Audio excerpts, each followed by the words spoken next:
Hi Wimit, welcome back to my online course.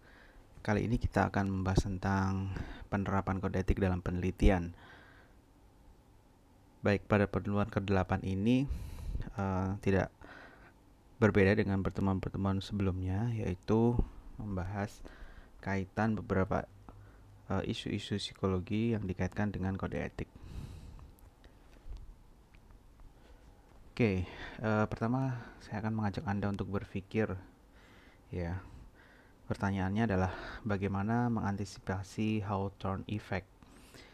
Jadi Hawthorne Effect ini adalah perilaku seseorang yang berubah ketika menyadari bahwa dirinya sedang diamati pada penelitian psikologi yang subjeknya manusia. Jadi pada semester-semester berikutnya Anda akan belajar tentang metodologi psikologi eksperimen misalnya.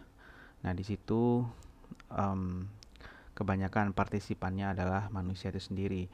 Dan sama seperti yang sudah saya jelaskan di pertemuan kedua pada waktu itu, bahwa penelitian-penelitian psikologi itu juga melahirkan beberapa kode etik penting gitu ya, terkait dengan isu-isu yang dilakukan dalam penelitian. Dalam hal ini, perilaku manusia itu bisa saja berubah ketika dalam suatu penelitian dia sudah diberitahu akan diberikan suatu treatment gitu ya. Nah, ini akan mengubah hasil penelitian jika memang partisipan itu mengetahui, gitu ya. Nah, namun kalau tidak tidak diberitahu, nanti juga akan menjadi isu etik, gitu ya. Nah, jadi ini semacam dilema. Kalau diberitahu, maka hasilnya akan tidak sesuai dengan tujuan penelitian. Namun, kalau disamarkan, nah ini akan menjadi isu etik. Artinya partisipan tidak tahu sepenuhnya dia bakal dalam tanda kutip diapa-apakan gitu ya dalam penelitian tersebut. Nah, penelitian ini adalah salah satu dari berbagai kegiatan profesional yang dilakukan oleh psikolog ya. Etika seorang psikolog dan ilmuwan psikologi ini dalam melakukan penelitian menjadi penting karena berbeda dengan aktivitas psikolog pada umumnya yang langsung berhubungan dengan klien. Nah, penelitian ini melibatkan konteks yang lebih umum sehingga penyalahgunaan wewenang dan pelanggaran etika dapat memberikan dampak yang lebih besar. Nah, jadi itulah mengapa ini menjadi isu yang penting dibahas dalam kode etik. Nah, tidak bosan juga ya, ada informed consent dalam penelitian. Namun sebelum saya jelaskan informed consent dalam penelitian ini, saya akan menceritakan salah satu kasus ya. Yang pertama ini adalah kasus penelitian intervensi psikologi untuk mengatasi gangguan bulimia nervosa. Nah, jadi ada sebuah universitas memiliki satu pusat jasa psikologi yang membantu menangani kasus-kasus psikologis yang dialami mahasiswanya. Pusat konseling ini mengembangkan program psikologi untuk mengatasi orang-orang dengan gangguan makan. Program ini direncanakan berlangsung selama 6 bulan dengan mendapat supervisi medis dan psikologis. Oleh karena itu, dilakukan penelitian untuk mengetahui efektivitas dari program ini. Ya. Dalam eksperimen yang dilakukan, dipilih 20 orang pertama yang mendaftar sebagai kelompok eksperimen dan 20 orang lainnya menjadi kelompok kontrol. Jadi kelompok eksperimen ini nanti akan diberikan program konseling tentang gangguan makan, dan yang 20-nya itu tidak diberikan treatment apa-apa. Nah, kebanyakan partisipan adalah mahasiswa dari universitas itu. Namun ada juga beberapa partisipan dari luar universitas yang direkomendasikan oleh psikolognya untuk turut berpartisipasi. Seluruh partisipan menandatangani surat pernyataan bersedia berpartisipasi serta mengisi berbagai kuesioner. Partisipan dalam kelompok eksperimen mengikuti program setiap 2 minggu, sementara partisipan dalam kelompok kontrol mengisi kuesioner rutin setiap 2 minggu. Selama eksperimen berlangsung, jika ada klien lain yang membutuhkan penanganan, mereka akan ditangani oleh staf konselor lain, namun tidak diikut sertakan dalam program penelitian tersebut. Setelah beberapa waktu berlalu, beberapa partisipan dalam kelompok kontrol mulai mengeluhkan kondisi kesehatannya yang semakin memburuk dan menginginkan terapi segera diberikan terhadap mereka. Namun, karena eksperimen masih berlanjut terhadap partisipan tersebut hanya diberikan sesi konseling. Seiring berjalannya waktu, 3 orang dari kelompok kontrol mengundurkan diri. Salah satu dari 3 orang tersebut adalah mahasiswa di universitas itu. Ia mengalami periode binge purging yang cukup serius sehingga harus dirawat di rumah sakit karena kondisi kesehatannya memburuk.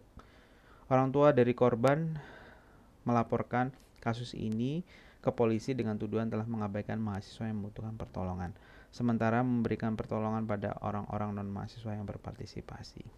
Nah, jadi dari kasus ini menurut Anda, apakah tim psikolog di Pusat Jasa Psikologi itu melanggar kode etik penelitian?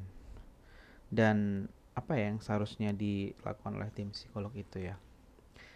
Nah, dari kasus ini isu tentang informed consent itu menjadi penting. Nah, isu informed consent dalam penelitian itu diatur dalam Kode Etik Psikologi Indonesia, HIMSI pasal 49 dan Code of Conduct-nya APA pasal 8.02 sampai 8.03 dan 8.05. Nah, jadi istilah informed consent ini pertama kali itu digunakan dalam dunia kedokteran, ya. Nah, secara singkat, informed consent ini merupakan, atau saya singkat IC, ini itu merupakan surat kontrak yang berisi informasi tertulis dengan bahasa yang mudah dipahami tentang penelitian yang dilakukan. Dan partisipan diminta menandatangani jika bersedia dan bebas untuk menarik kesediaannya jika merasa tidak nyaman. Jadi itu ya prinsip dasar informed consent dalam penelitian. Nah, kemudian ada beberapa hal yang perlu dicantumkan ya dalam IC ini tadi. Baik di Kode Etik Psikologi Indonesia ataupun Code of Conduct-nya APA itu tercantum setidaknya ada 7 ya hal yang perlu dicantumkan dalam informed consent penelitian. Yang pertama adalah tujuan penelitian, kemudian ini harus disampaikan ya kepada partisipan tujuan penelitiannya itu apa, kemudian jangka waktu penelitiannya sehingga partisipan tahu dan bisa memprediksi kesiapan mereka dalam penelitian tersebut, kemudian prosedurnya seperti apa, kemudian antisipasi keikutsertaan seperti resiko yang mungkin timbul, kemudian ketidaknyamanan atau efek yang sebaliknya, kemudian keuntungan yang mungkin diperoleh dari penelitian tersebut, kemudian hak untuk menolak berpartisipasi atau mengundurkan diri, kemudian konsekuensi dari penolakan berpartisipasi atau mengundurkan diri, kemudian kerahasiaan data dan keterbatasannya, kemudian insentif bagi peserta, dan yang terakhir adalah orang-orang yang dapat dihubungi untuk memperoleh informasi lebih lanjut. Nah, ini harus tercantum setidaknya dalam IC untuk penelitian. Nah, kemudian terdapat 3 kegiatan penelitian yang sekiranya ya diperbolehkan tidak menggunakan IC. Yang pertama adalah penyebaran kuesioner namun secara anonim. Ya, memang ada kelebihan dan kekurangannya secara anonim ini ya. Ada yang mengatakan anonimitas ini bisa mengungkap data yang sesungguhnya, artinya ketika seorang itu tidak diketahui identitasnya maka dia bisa menjawab dengan lebih leluasa, atau juga malah kebalikannya gitu ya. Karena dia tidak menyantumkan identitas, dia tidak bertanggung jawab ya, indikasi tidak bertanggung jawab terhadap data yang diberikan. Kemudian yang kedua adalah observasi ilmiah, artinya pengamatan secara natural pada suatu komunitas atau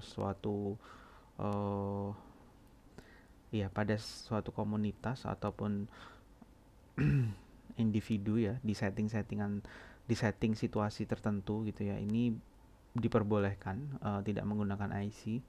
Misalnya Anda mengamati perilaku anak bermain di playground, itu tidak perlu menggunakan IC, atau mengamati keaktifan siswa di kelas, itu juga diperbolehkan tidak menggunakan IC.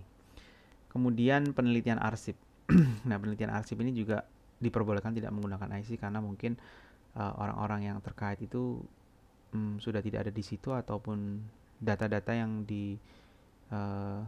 diteliti itu bukan termasuk data rahasia ya, ataupun kalau data rahasia mungkin menggunakan perizinan dari otoritas lembaga tersebut gitu ya. Misalnya kita mau meneliti tentang Soekarno, nah ini kan orangnya udah nggak ada, yang bersangkutan Presiden Soekarno maksud saya. Nah ini kan beliau kan sudah meninggal ya, sehingga kita hanya bisa meneliti arsip-arsipnya saja yang mungkin bisa diakses untuk semua orang gitu ya. Oke. Kemudian ada beberapa catatan ya yang bisa kita amati dari penelitian Mann tahun 2006. Jadi dia tuh meneliti untuk mengetahui efektivitas dari sebuah informed consent dalam suatu penelitian dengan membandingkan apakah informed consent yang lengkap atau ringkas atau yang ditandatangani atau yang hanya dibaca yang lebih efektif ya. Jadi hasil penelitian ini menunjukkan bahwa yang pertama adalah informed consent yang menguraikan prosedur serta hal-hal lainnya yang lebih lengkap ini cenderung kurang dimengerti ya, daripada informed consent yang hanya meringkas poin-poin penting yang relevan. Kemudian fakta yang kedua yang ditemukan adalah partisipan yang mengisi IC ini terbukti tidak memahami aspek-aspek penting dalam penelitian. Misalnya terkait dengan resiko, keuntungan, dan prosedur penelitian. Kemudian yang ketiga adalah menandatangani IC membuat partisipan merasa tidak lagi berhak untuk menyalahkan atau menuntut, ya, ini typo ya, peneliti atas apa yang terjadi. Jadi ada rasa semacam tidak berdaya gitu ya ketika sudah menandatangani IC. Mungkin saja setelah menandatangani IC itu ada hal-hal yang membuat mereka tidak nyaman, namun karena sudah terlanjur menandatangani, partisipan ini merasa nggak punya hak gitu ya untuk protes karena dia sudah menandatangani IC tersebut. Nah ini adalah fakta-fakta yang ditemukan dari penelitian Mann ini tadi. Nah kemudian selanjutnya yang ingin saya bahas adalah terkait dengan etika dan metode penelitian. Ya, seperti yang diketahui ataupun nanti akan Anda pelajari pada semester berikutnya, bahwa suatu penelitian yang melibatkan manusia itu dikatakan baik ya, itu adalah dengan menggunakan teknik random sampling ya. Nah, apa itu random sampling? Random sampling itu adalah memberikan kesempatan yang sama pada subjek penelitian gitu ya, atau pada suatu populasi. Misalnya Anda mau meneliti tentang pola asuh orang tua gitu ya, jadi di Surabaya, jadi Anda memberikan kesempatan kepada seluruh orang tua yang ada di Surabaya itu memiliki kesempatan yang sama untuk mengikuti penelitian itu. Nah tekniknya nanti bisa bermacam-macam, ada simple random, ada stratified random, tapi yang benar-benar murni itu adalah yang benar-benar diterapkan secara random. Nanti Anda bisa pelajari di metodologi penelitian ya. Nah, kenapa kok random itu menjadi golden teknik ya dalam penelitian itu? Karena kesimpulan dari pemilihan subjek secara random ini bisa dibuat untuk kesimpulan yang bisa dibuat generalisasi ya dalam kesimpulannya. Artinya ketika kita meneliti tentang misalnya tadi pola asuh orang tua dengan teknik random sampling di Surabaya, ketika hasilnya mengatakan bahwa pola asuh orang-orang Surabaya itu adalah pola asuh otoriter misalnya, maka bisa diterapkan maka bisa digeneralisasikan bahwa daerah yang sejenis dengan Surabaya misalnya itu orang tuanya memiliki pola asuh yang otoriter misalnya, ini ya, seperti itu. Nah itu bisa digeneralisasikan ke populasi yang lain. Nah ketika tidak menggunakan random, maka kesimpulan generalisasi itu patut diragukan ataupun harus ditelaah kembali. Nah, tapi yang menjadi dilema adalah Misalnya Anda sudah memilih secara random orang tua yang ada di Surabaya, ya. Nah, kemudian ketika Anda sudah mendapatkan orang-orang tersebut secara random, ternyata dia tidak mau mengikuti penelitian itu, gitu kan ya. Artinya ketika sudah di random itu bisa dikatakan orang tersebut atau partisipan tersebut dipaksa, gitu kan ya, untuk mengikuti penelitian itu, ya. Tapi kalau dipaksa, ini akan terbentur isu etik, gitu kan ya. Namun di sisi lain, jika melibatkan yang bersedia saja, maka syarat generalisasi yang tadi saya katakan itu diragukan, gitu kan. Nah, kemudian ini menjadi dilema gitu ya. Jadi kalau menggunakan generalisasi dan memaksakan partisipan itu untuk ikut, kita kena isu etik gitu ya. Tapi kalau misalnya kita hanya mengakomodir gitu ya yang bersedia saja, nah nanti isu generalisasi dalam penelitian kita diragukan. Nah itu, nah ini menjadi suatu perdebatan gitu kan ya. Sebaiknya ya itu tadi bisa secara random dan kalau bisa mau gitu kan ya. Jadi itu menjadi suatu keberuntungan bagi peneliti ya jika demikian. Nah, kemudian bentuk lain dari pelanggaran etika dalam metode penelitian itu adalah hyperclaiming. Hyperclaiming itu bisa dicontohkan misalnya Anda mau melakukan meneliti ya tentang efektivitas dari suatu terapi. Misalnya terapi depresi gitu ya. Kemudian Anda membuka semacam bukan ya dalam tanda kutip lowongan gitu ya bagi partisipan yang mau mengikuti penelitian Anda, dan dengan klaim bahwa dengan mengikuti penelitian ini Anda akan bebas dari depresi misalnya gitu. Nah, padahal sebenarnya terapi tersebut itu masih Anda ingin uji efektivitasnya. Nah, jadi itu di situ ada hyperclaiming. Jadi klaim yang berlebihan gitu ya. Bahwa Anda itu masih meneliti efektivitasnya tapi Anda sudah klaim bisa menurunkan tingkat depresi misalnya gitu. Nah, selanjutnya saya akan membicarakan tentang etika dan pengolahan data. Nah, Rosenthal pada tahun 2006 mengutarakan sekurang-kurangnya ada 3 jenis pengolahan data yang terkait dengan isu etika. Yang pertama adalah membuang data atau data dropping. Jadi isu etika yang paling rentan muncul dalam penelitian adalah menggunakan data manipulatif, ya, data yang tidak pernah ada. Namun sebetulnya sekalipun tidak membuat data palsu, membuang data yang dianggap tidak menguntungkan peneliti juga bagian dari pelanggaran etika penelitian. Nah, ini sering dijumpai beberapa peneliti yang menghilangkan data-data yang dianggap akan mempengaruhi hasil penelitian atau tidak sesuai dengan teori atau tidak sesuai dengan keinginan si peneliti. Nah, ini bisa menjadi pelanggaran etika ya, karena memang peneliti berusaha mengarahkan hasil penelitiannya sendiri. Kemudian yang kedua adalah menghilangkan data ekstrim atau outlier rejection.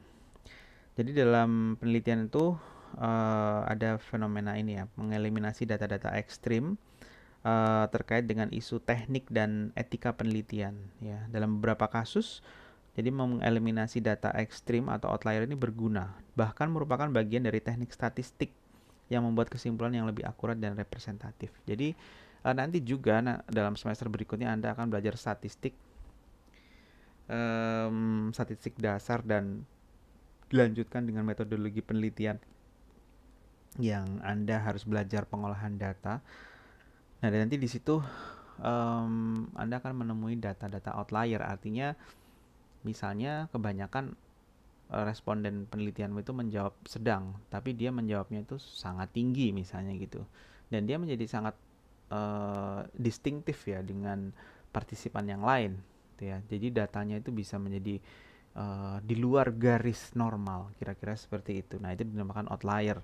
Nah, Dengan membuang data tersebut, maka statistik Anda akan menjadi lebih indah gitu ya terlihatnya. Jadi kurvanya normalnya itu lebih tertata, tidak ada data outlier. Nah, itu. Namun dalam isu penelitian etika itu ya,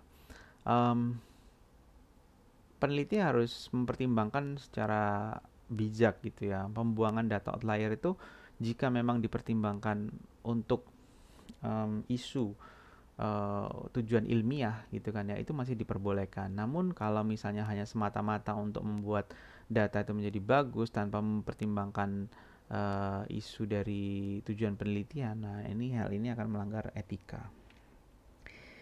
Nah, kemudian yang ketiga adalah memilah subjek. Nah, upaya ini mirip seperti poin kedua dan pertama gitu ya. Namun yang dieliminasi adalah data-data subjek pada kelompok tertentu. Jadi secara teknis hal ini mungkin dapat dilakukan sebagai cara untuk membuat agar kelompok data yang ada lebih dapat dibandingkan satu dengan lainnya. Ya, namun akan menjadi isu etika ketika sekelompok data subjek tertentu ini dihilangkan karena tidak sesuai dengan keinginan peneliti. Jadi mungkin yang menjadi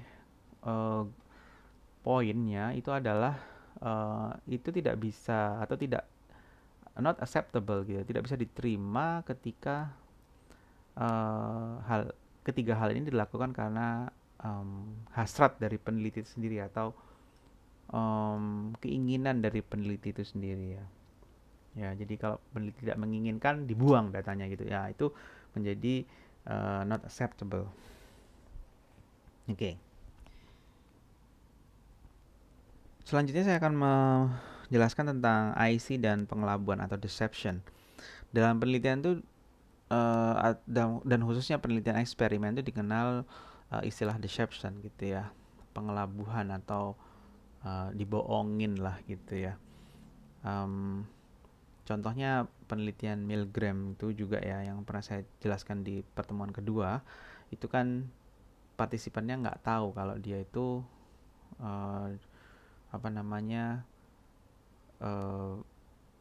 di belakang tembok itu adalah orang yang hanya berpura-pura tersengat listrik gitu kan ya, untuk bisa membuat efek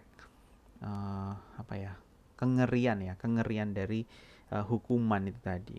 Nah ini ya ada beberapa hal yang harus diperhatikan. Yang pertama adalah jadi ada 7 pendekatan ya menurut Sieber, Iannuzo, dan Rodriguez tahun 2006. Ada 7 pendekatan hubungan antara informed consent dengan pengelabuhan. Yang pertama adalah memberikan informed consent untuk berpartisipasi dalam beberapa kondisi tanpa mengetahui kondisi apa yang akan dihadapi. Nah ini menjadi tidak benar gitu kan ya ketika hal ini dilakukan.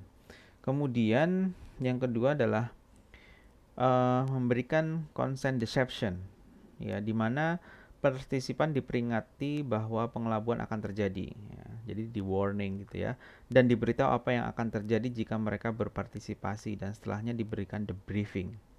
Nah itu, jadi dijelasin semua, diperingatkan semua dari awal. Nah kemudian diberikan debriefing atau penjelasan setelah penelitian itu selesai. Kemudian yang ketiga adalah partisipan diberitahu secara sekilas tentang kemungkinan pengelabuhan, tetapi tidak diperingatkan secara eksplisit ya, jadi cuma di warning secara general aja bahwa nanti akan ada beberapa setting-setting gitu ya yang harus Anda ikuti, kira-kira kayak gitu. Kemudian yang keempat, memberikan informed consent yang palsu, di mana seolah-olah tidak terjadi pengelabuhan. Kemudian tidak memberikan informed consent dan tidak memberitahukan tentang adanya kemungkinan pengelabuhan ya. Kemudian yang keenam adalah self deception, di mana tujuan penelitian sama sekali berbeda dengan yang dipikirkan subjek saat ia diminta untuk bertindak tertentu. Contohnya misalnya subjek diminta untuk menghafalkan kata-kata yang tidak bermakna ya, misalnya sendok, kemudian karpet, kemudian awan gitu ya. Namun pada akhirnya yang ditanyakan adalah warna dari kata-kata tersebut, jadi tidak ada kaitannya. Kemudian yang ketujuh ada pengelabuan yang dilakukan oleh pihak ketiga Ya, misalnya peneliti melihat hubungan antara perkataan bohong dari seorang dokter tentang diagnosis pasiennya. Jadi ada dokter yang mengatakan diagnosa yang bohong, nah kemudian dilihat reaksi pasiennya seperti apa. Jadi keempat pendekatan terakhir ini lebih relevan ya, dilakukan daripada ketiga pendekatan pertama. Namun beberapa peneliti juga menganggap bahwa cara tersebut tetap melanggar hak-hak partisipan ya. Jadi ini beberapa ya, jadi 7 hal ini itu merupakan pendekatan dalam hubungan antara IC tadi dan pengelabuhan. Jadi pengelabuhan tuh sebenarnya boleh-boleh aja dilakukan gitu kan, tapi harus dengan cara yang lebih hati-hati, gitu ya. Nah, cara 4 pendekatan terakhir itu dinilai lebih relevan gitu ya untuk dilakukan daripada ketiga pendekatan yang pertama. Relevan dalam arti bisa menghasilkan penelitian yang bagus gitu kan ya, yang valid gitu kan ya, tidak ada validitas internalnya itu bagus gitu ya, artinya memang semua elemen-elemen itu bisa dikontrol dengan baik gitu ya. Semua faktor-faktor yang mempengaruhi suatu penelitian itu bisa dikontrol dengan baik. Nah, sedangkan yang nomor 1 sampai 3 itu dinilai kurang relevan baik secara etik dan penelitian. Oke. Nah, jadi dalam pertemuan ke-8 ini atau minggu ke-8 ini demikian ya penjelasan tentang kode etik psikologi dalam penelitian. Nah, next saya akan menjelaskan tentang kode etik psikologi dalam publikasi ya. Tapi ini tidak jauh berbeda, tidak kaitannya dengan penelitian itu tidak jauh gitu kan. Artinya ada suatu penelitian kemudian ada publikasinya. Nah, bagaimana sih etika-etika dalam mempublikasikan hasil penelitian? Kira-kira seperti itu. Oke, silakan dicek untuk IC card atau exit card, sorry kok IC card, exit card di Bella, gitu kan untuk dikerjakan. Oke, have a nice day, bye.